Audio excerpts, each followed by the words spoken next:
Hi guys, this is Vysh from Vysh IAS.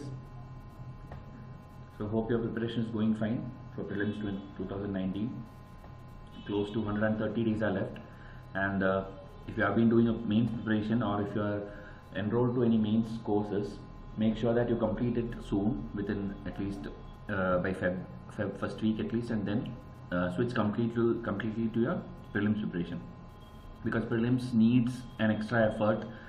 Seeing the trend for last 2-3 years, at least from 2016, prelims have been more tougher compared to mains. Okay, the syllabus is same, the questions which come, or the sections from which questions come, that is also same, but the way which questions are framed have been tougher. Okay, if you see the previous 3 years question paper, you will come to know. The questions will look very familiar. It will be from the books which you read or the topics which you read, but they frame it in a very tricky way that it becomes difficult to solve. So that is why we have been stressing from last year June, from 2018 prelims when it got over. From that time we have been telling you to practice MCQs. Okay, how much ever you read a textbook, standard textbooks or coaching materials, any source which you read, okay, but if you don't practice MCQs and if you don't see that UPSC level MCQs throughout the year, it will become very difficult. Even now it is not very late, okay, unless you are a person who have not even seen the syllabus till now, or you have not done any research on UPSC. Maybe such students can take it up in 2020 if you don't want to waste an attempt, but still, because there are at least 6 attempts for everyone, for any category student, so you can give a try also, okay, so that you know where you start if you are starting now. Okay, else if you have been doing your preparation from at least 2-3 months back, or for the last 1 year and all, you should definitely take this attempt, and you have a high chance of clearing it also if you have been studying it sincerely.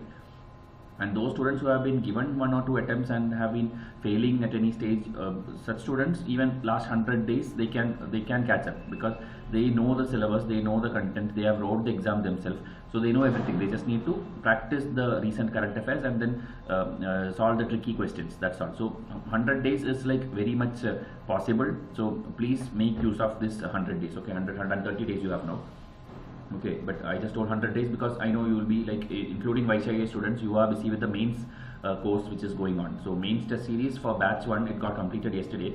That also, like, it's a good achievement for us, because it's the first time we conducted a full series of mains. Okay, because last year 2018 and 17 batches and all, we did mini test series, which we did not have more than, I think, 100 questions for a student. But this time we gave 300 questions covering the entire syllabus. And so if you see here the date, 19 January, the Sunday which happened just now, that Sunday we have done our last test also. So students are writing it and we will be correcting it, and all the materials, the pending corrections or whatever is pending, everything will be sorted out soon.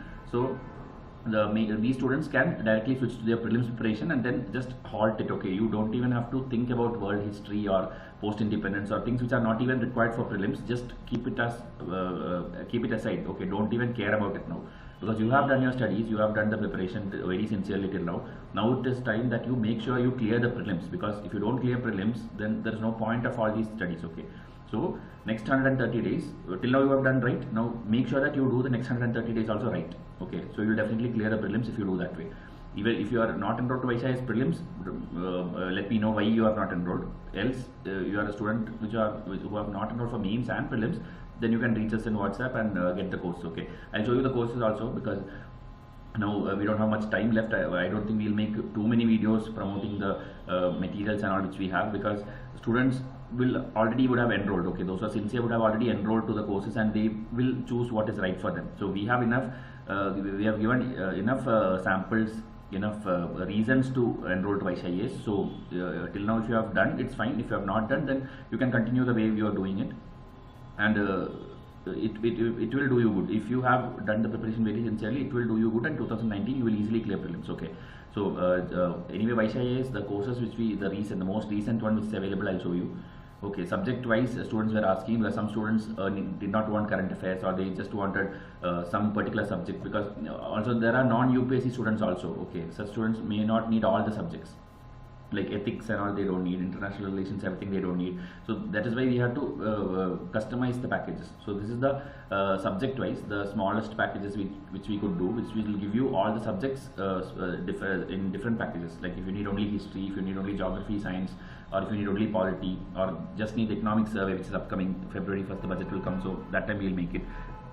So you can decide which one you want. So this is that kind of package, okay, for non-UPSC students I would tell. Then we have the combination packages also. The combination packages are one which will give you a small mini package kind of thing. Okay, it is not the full course, but it will have again certain combinations. Like history, there are students who want only history, not sure what the reason is, but they need only history. So because this is like, I think one of the best seller also. Most students prefer history alone. Maybe they find it tough or not sure. Okay, so that is the reason history they have been buying. But if you are a full-time UPSC aspirant, I would recommend to buy the entire course.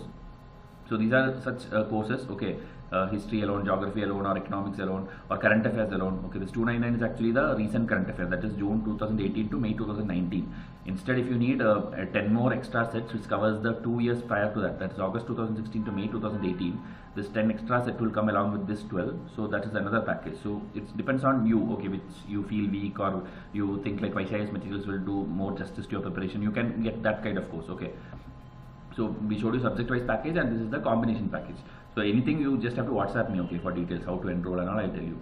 And then we have the full packages, which actually the UPSC students should get it. So there are students who don't need the current affairs at all. They might be following some magazine, or they have their own, or they read the newspaper themselves. It will be there up to them. Okay, so such students can get the static test alone. Okay, 35 static test, which is made from almost all the standard textbooks. Okay, which you usually read for your exam.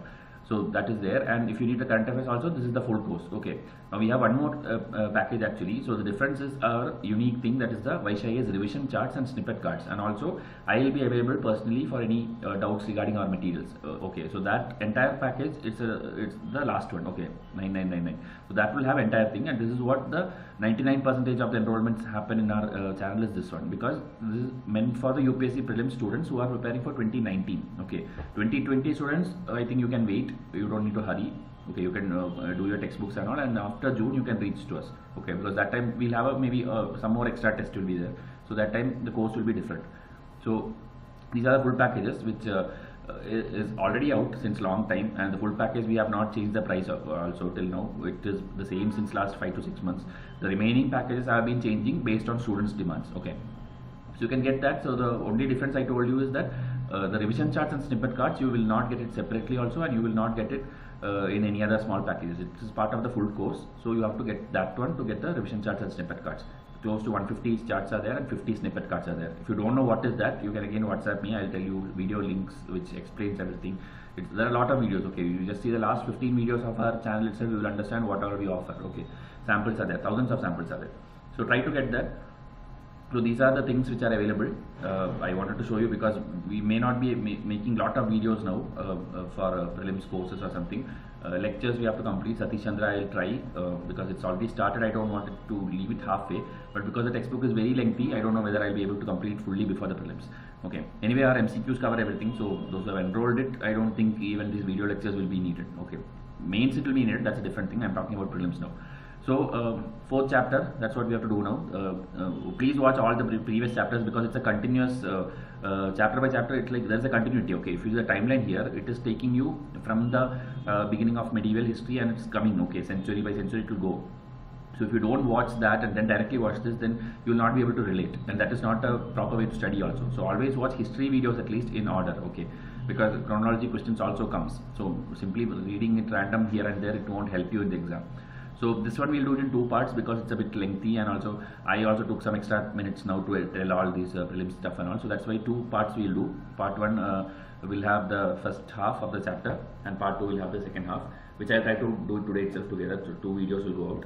So this is the textbook which we have been doing, and the chapter name is Economic and Social Life, Education and Religious Beliefs. So if you see, it's not about any dynasty in specific or any kingdom or any king, because that is what we did in the previous 3 chapters. Okay, we were seeing Chola Empire, we were seeing the Kannauj Triangle, North India, South India, everything we have been seeing as kingdoms. But now we'll see the society, the people. Okay, so it will have the trade and commerce, the society, how they dressed or what the food they ate, what did they do for their living, how was the women condition in the society, such things. Okay, society. So it's more of a mains question actually, because UPSC usually ask like what was the caste system prevalent that time.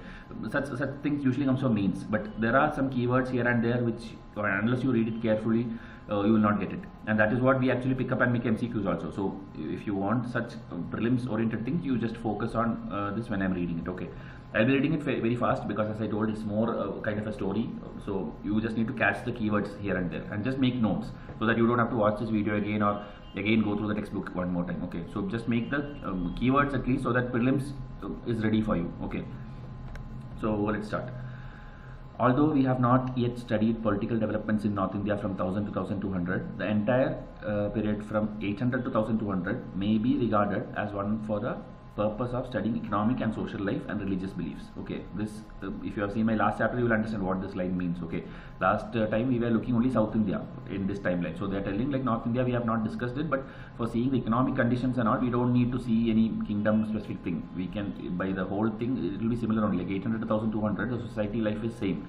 So we will be seeing that in this chapter. Economic and social life, ideas and beliefs change much more slowly than political life. Okay, that is why many of the earlier features which existed before the 9th century continued during this period also.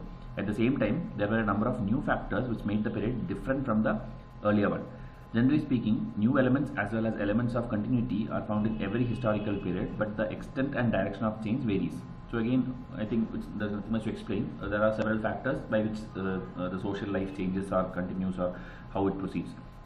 So trade and commerce is the first subheading which they take. So we'll see.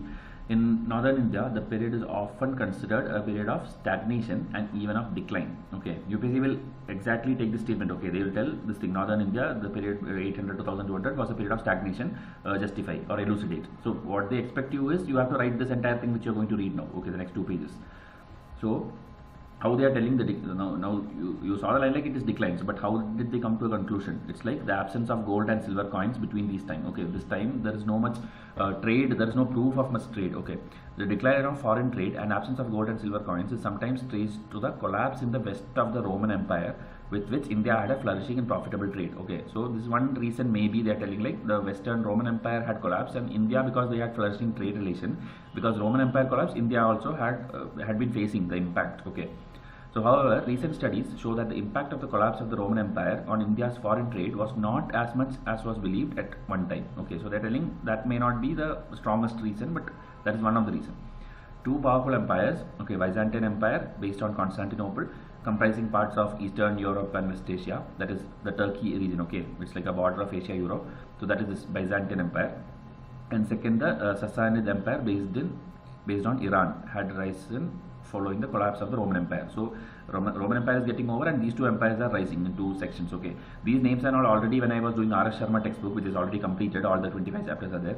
That time I had told you all these things. So at least now, by this time, if you are a regular follower of Vysh IAS, you should be able to connect it immediately. Okay, when you tell Byzantine Empire or Sassanid Empire, you should know where the location is. So India had extensive trade relations with both of these. Even more important was the growth during this period in India's trade and commerce with countries of Southeast Asia, called Suvarna Bhumi or land of gold. Okay, so these kind of terms are there which UPSC used to ask, at least in the 90s or 2000s. They used to ask like Suvarna Bhumi, which is like in the context of medieval India, what does it refer to? UPSC used to catch these kind of keywords and ask. So you should know like Suvarna Bhumi is Southeast Asia. Okay, the entire Southeast Asia, the Malay Indonesia peninsula.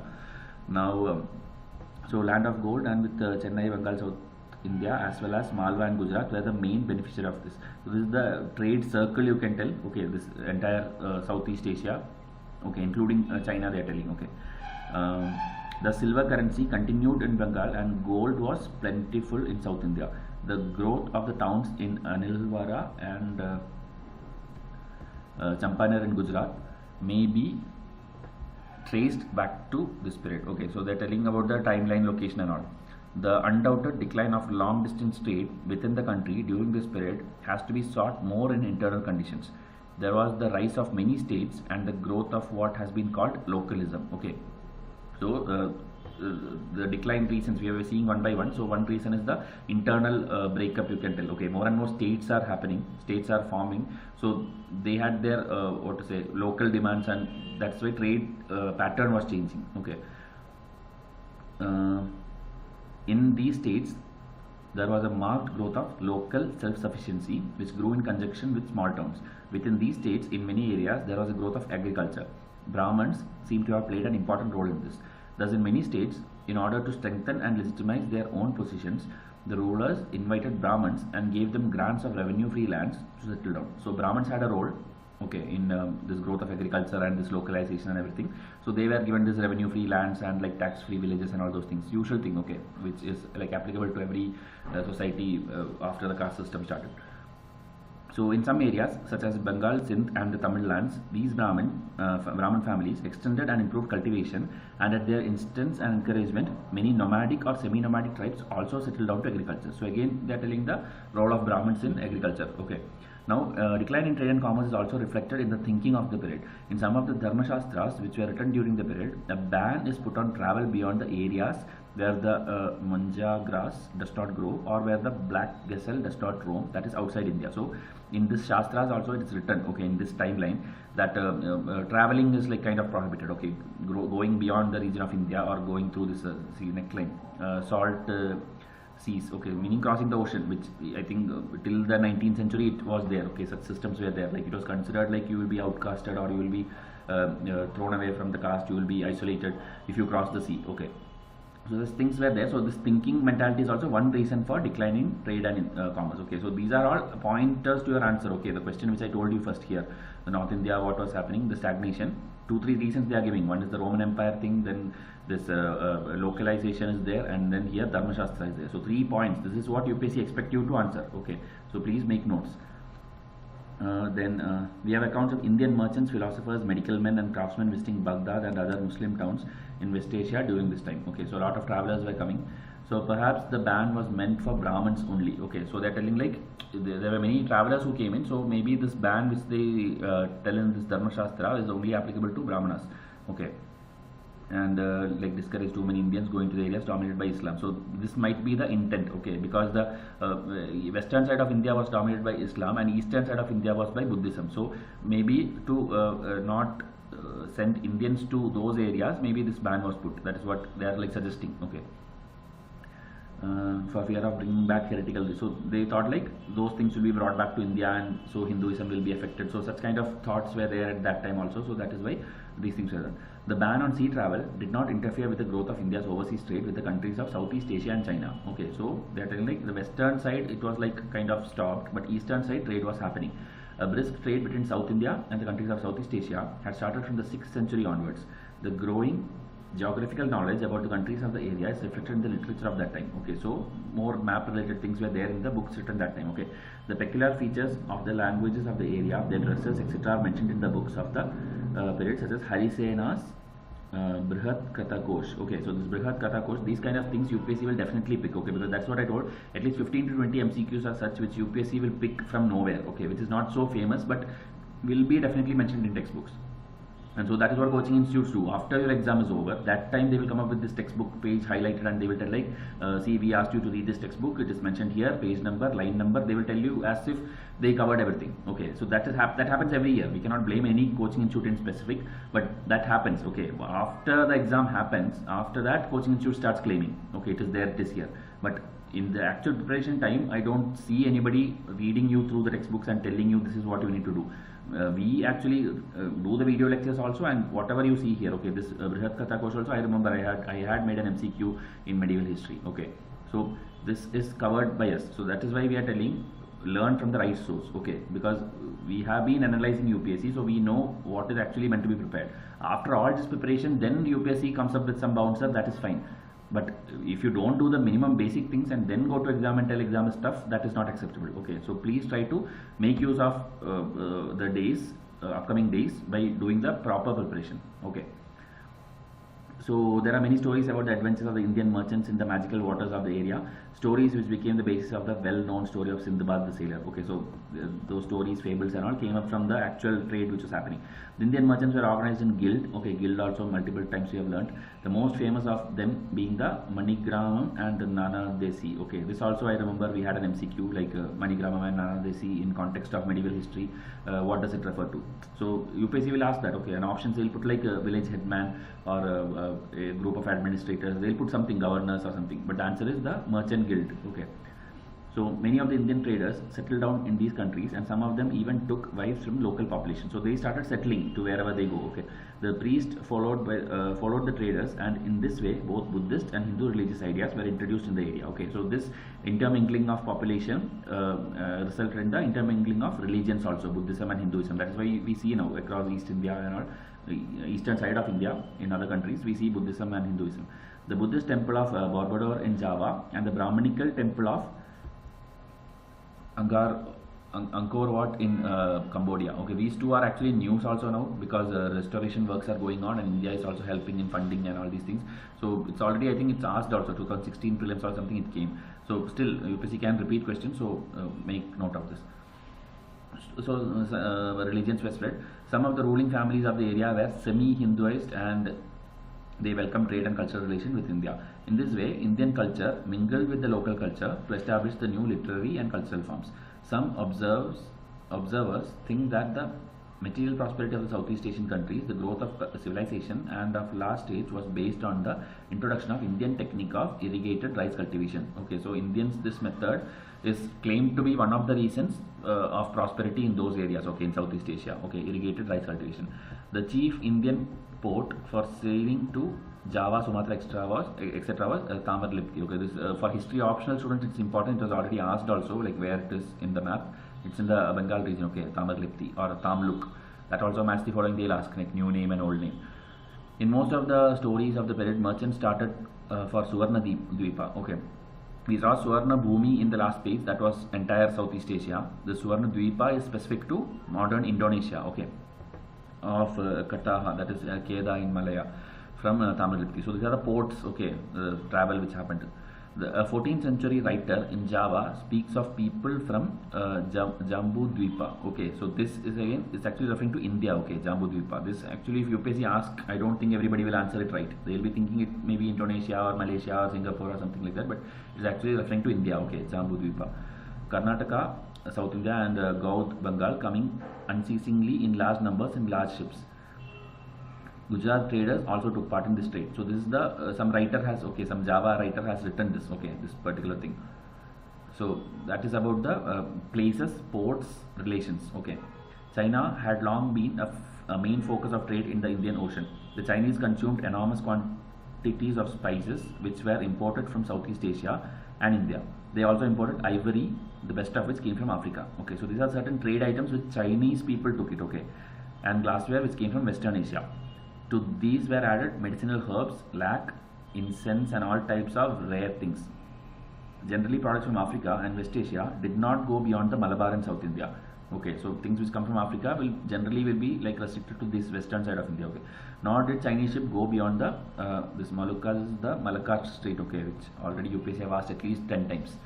So they are just telling the boundaries which Chinese people used to trade with. Okay, thus both India and Southeast Asia were important staging centers for trade between China and other countries. So it's like West Asia and Africa, they will not directly trade with China. They will be trading with India, and India will be trading with China. Okay, so India and Southeast Asia was a kind of staging centers for China. Indian traders, especially the Tamil and Kalinga, that is Orissa, Bengal region, played an active role in this trade along with Persians and later the Arabs. Much of the trade to China was carried in Indian ships, the teak wood of Malabar, Bengal and Burma, providing the base of a strong tradition of shipbuilding. So these are all, I think, in modern history also I have told you, Burmese teak and all, even wars happened in the name of this. So the weather conditions were also such that it was not possible for a ship to sail straight from Middle East to China. Okay, so weather conditions were there because that time the monsoon systems, the sail conditions, those things were yet to be explored. Okay, the ships would have to wait for a long period in ports in between favorable winds which blow from the west to east before the monsoon and from east to west after the monsoon. So depending on the wind flow, their ships will go in that direction. Okay, so there was a delay in going to and fro. So Indian and Southeast Asian ports were preferred by the merchants for this purpose. The main seaport for foreign trade in China during this period was Canton. Okay, so again a port, okay, seaport in China, or Kanfu as the Arab travelers called it. Buddhist scholars went from India to China by the sea route. The Chinese chroniclers tell us that the number of Indian monks in the Chinese court towards the close of the 10th and the beginning of the 11th century was the highest in Chinese history. Okay, so this time, like we have been learning about Chinese people coming to India, the Chinese travelers and researchers and all, but Indians were also there in the Chinese courts. Okay, so in this timeline, and that is the highest in Chinese history at that time. Chinese account of slightly earlier period tells us that the Canton River was full of ships from India, Persia and Arabia. It says that in Canton itself there was 3 Brahmana temples in which Indian Brahmanas resided. The presence of Indians in the Chinese Sea is testified to by Japanese records, which give the credit of introducing cotton into Japan to 2 Indians who were carried over to the country by the black currents. So again they are telling some introduction of cotton, how it happened. Okay, so credit to Indians, and they are coming back through the oceans and all. So it's not very important, because neither a prelims questions can come from here, or mains also there is no much content to ask from here. Okay, but in general trade and commerce condition, this can be one of the point. Okay, Indian rulers, particularly the Pala and Sena rulers of Bengal and the Pallava and Chola rulers of South India, tried to encourage this trade by sending a series of embassies to the Chinese emperors. The Chola ruler Rajendra I sent a naval expedition against Malaya and neighboring countries to overcome their interference in the trade with China. So these people were the kings who, kingdoms or dynasties you can tell, who sent ships or naval embassies and all to those countries through China. Okay.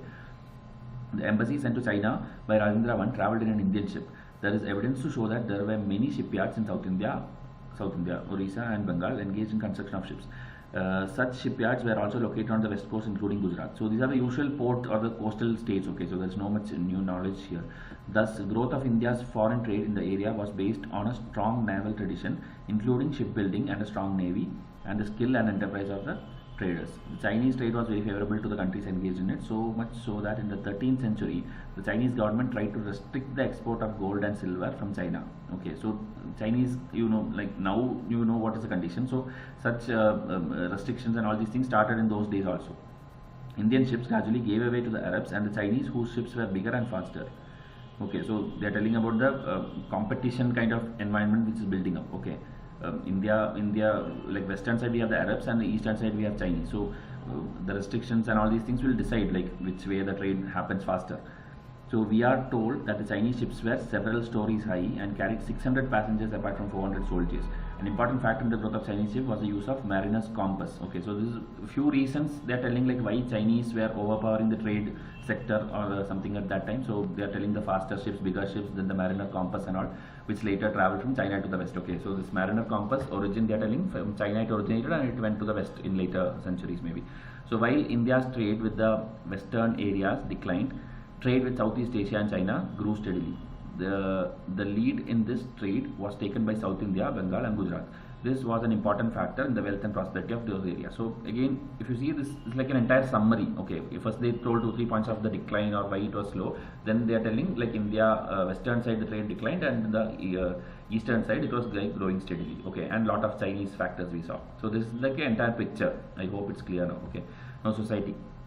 A number of important changes took place in Indian society during this period. One of these was the growing power of a class of people who are variously called Samanta, Ranak, Rauta, Rajput, etc. So these are different class of people in the society. Okay, so their origins were very different. Some were government officers who were increasingly paid not in cash but by assigning to them revenue-bearing villages.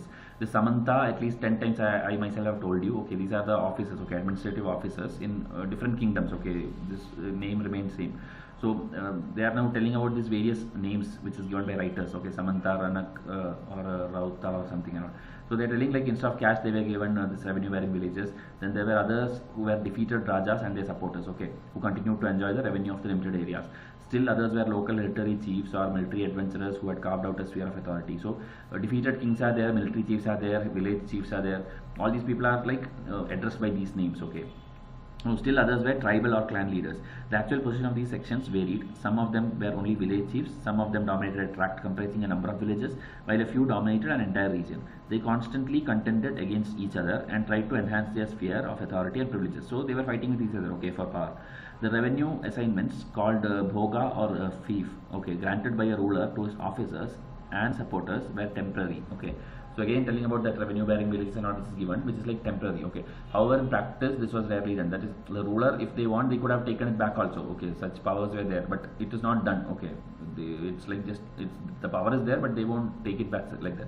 According to current notions, it was a sin to deprive even a defeated ruler of his lands. Okay, this is one thing. Like even if a king is defeated and he is no longer the king or something, but the areas or land which he controlled, that is not like snatched away from him or something. Okay, so as a result, there were a lot of other people or defeated kings who were like occupying positions and having their own authority over certain lands. Okay, kingdoms of the period included large areas dominated by defeated and subordinate rulers who were constantly on the lookout for reasserting their independence. Within the territories of these rulers, again various officers looked upon their assignments as hereditary fiefs. In course of time, even various government officers began to be considered hereditary. We have in an earlier chapter seen in a case in Bengal where, again, whatever I have already told you, okay, Mahamantri and all. Similarly, most officers began to be considered the monopoly of a few families. The hereditary chiefs gradually began to assume many of the functions of the government. They not only assessed and collected land revenue, but also acquired more and more administrative powers. Okay, so it's like, I think there's no much takeaway. We are reading the same line again and again. So many kind of people were there. They were all fighting for land, so they were fighting with each other and then trying to create their own authority over others. Okay, the common, okay, this type of society may be called a feudal society. This feudalism, everything I have taught you many times. Please watch the videos in order. The common feature of a feudal society is that the dominant position in society is held by those who draw their sustenance from land without working on it. Okay, the growth of such a society in India had far-reaching effects. It weakened the position of their ruler and made him more dependent on the feudal chiefs, many of whom maintained their own military forces which could be used to defy the ruler. The internal weakness of the Indian states became crucial in their contest with the Turks later on. The small states discouraged trade and encouraged an economy in villages of groups of, okay, it's again same thing, okay, villages breaking up, so it's affecting, it has far-reaching effect, long-term effect, they cannot contest with other countries. Okay, but the feudal order did not have disadvantages only. In an age of disorder and violence, the stronger chiefs provided safety of life and prosperity to the peasants and others, without which daily life could not have been functioned. Some of the chiefs also took interest in the extension and improvement of cultivation. So they are telling, first we saw the disadvantage. Okay, like it's having that long-term effect. It is not able to fight with or contest with other countries and all. But internally there was peace and prosperity. Okay, because each chief will try to maintain their village properly. Okay. So condition of the people. There was no decline in the high standard of Indian handicrafts such as textiles, work on gold and silver, metallurgy, etc. During the period. Okay, this time all these trade things, it was like going fine. There was no decline. Many of the Arab travelers testify to the fertility of the Indian soil and skill of the Indian peasants. Okay, all the literary works of the period tell us that ministers, officials, and landed chiefs lived in great ostentation and splendor. They aped the ways of the king in having fine houses which sometimes were 3 to 5 stories. Okay, so that again telling like how they lived. Okay, the people, they used costly foreign apparel such as imported woolen clothes and Chinese silk and costly jewels and ornaments made of gold and silver to adorn their bodies. They maintained a large number of women in their households and had a train of domestic servants to look after them. Whenever they moved out, a large number of attendants accompanied them. They assumed high sounding titles such as Mahasamantadipati. Okay, Mahasamantadipati. So it's like different titles taken up, but a question I don't think can come from this full paragraph itself. Okay, they're telling I don't think we need this. They're telling about like the ornaments which they wore, the dress types which they wore. Okay, so you just pause and see this section. Okay, I am skipping this particular paragraph, like clothes and all. They're even telling the colors and all this, which we don't need it. Just you have to know like they had a proper prosper life, luxurious life, you can tell, not even settled or proper prosperous life. Big merchants also aped the ways of the king, and sometimes their living was quite royal. Of a millionaire, okay, Kotiswara in the Chalukyan Empire, we are told that huge banners with the ringing bells were hoisted over his house, and that he owned a large number of horses and elephants. They are again telling about the rich society. Okay, the main building was approached by a staircase of crystal and had a temple of crystal floor with walls which were adorned by religious paintings containing an image in crystal. Vastupala and Tejpala, who were ministers in Gujarat, were reputed to have been the richest merchants of the times. Okay, again telling about the Gujarat side also flourishing. From the above, we cannot, however, assume that there was prosperity all around. While foodstuffs were cheap, there were many poor people in the cities who could not get enough to eat. The author of the Rajatarangini, written in Kashmir in the 12th century. Okay, your name is not given. If you know, tell in comment section who is the author of Rajatarangini. Okay, I have told it in multiple videos already, and it has come in UPSC also. Okay, tell me the author in comment section. Okay, so in that particular book, he's telling about like this fried meat, drank cooled wine. So they're telling like there were two extremes. Okay, that is the gist of it. I'll tell you. One is like we are seeing the rich families, how they lived the luxurious life and all. And there is other side where we have people who have only this rice and utpala saka. Okay, it's a wild vegetable they are telling of bitter taste. That means the poor had only like either they had nothing to eat, or if they had also they had this kind of food. So there are many stories of the hard lot of poor men and women, some of whom took to a life of robbery and plunder. Okay, as for the villages where the large bulk of population lived, we have to get information about the life of the peasants from literary works, grants of land, inscriptions, etc. So from various sources, we like it is a true fact that there were a lot of poor people also in the society. The commentators on Dharma Shastras tell us that the rate of the revenue demand from the peasant was 1/6 of the produce as before. Okay. However, from some of the grants, we learn a large number of additional cesses such as grazing tax, tax on ponds, etc. The peasants had to pay these taxes over and above the land revenue. In addition, some of the grants gave the grantees the right to levy fixed or unfixed, proper or improper taxes on the peasants. So there were a lot of other taxes also which made the life even more miserable for the poor peasants. Okay, the peasants also had to render forced labor, vishti, which we have already told. In some cases, as in Central India and Orissa, we find some villages being given to the donis along with artisans, herdsmen, cultivators. Okay, so they are telling again different professional people there who were living, who were in the poor section of the society. Okay, in literary works, we hear of chiefs realizing money on every opportunity that offered itself. We are told of a Rajput chief that he made money from sparrows, dead birds, pig dung, and their shrouds of dead bodies. So they're telling about there were people who were like too much money minded that they will make money out of anything. Okay, so these are different versions of writers. Okay, we are not sure like which is like true or which is false and all, but these are different writers versions of that time. Okay, that society. To this may be added the frequent recurrence of famines and wars. In the wars, destruction of water reservoirs, burning of villages, seizure by force of all the cattle or the grain stored in granaries in the markets, and destruction of cities were normal features, so much so that they are considered legitimate by the writers of this period. Okay, so such plunder and all became too much frequent that it's considered normal. Okay, like this loot and plunder and all these things, it's considered normal. Okay, because it is happening almost every day. So thus the growth of society increased the burdens on the common man. Now the caste system, they are telling the caste system which had been established much earlier formed the basis of society. The Smriti writers of the period exalt the privileges of the Brahmanas and even surpass the previous writers in emphasizing the social and religious disability of the Shudras. According to a writer, Parasara, it's his writer's name, okay, writer Parasara, eating a Shudra's food, association with the Shudra, sitting on the same seat with the Shudra, and taking lessons from the Shudra are acts which drag down even the noblest person. Okay, so this is about a particular writer. Okay, he tells like this. We even find a discussion whether the shadow of an untouchable was polluting or not. So that much extreme was the version of this particular writer. Okay, it is difficult to say how far the ideas of the Smriti writers were practiced in daily life, but there is no doubt that the disabilities from which the lower caste suffered increased during the period. Okay, so the caste system was too much in action. Okay, marriages between different castes were frowned upon. In the case of the union of a high caste man with a woman of a lower caste, the caste of the offspring was to be determined by the caste of the mother. Okay, that means the lower caste would be given to the child, but by the caste of the father if he belonged to a caste lower than the mother. So mother or father, whoever is the lower caste.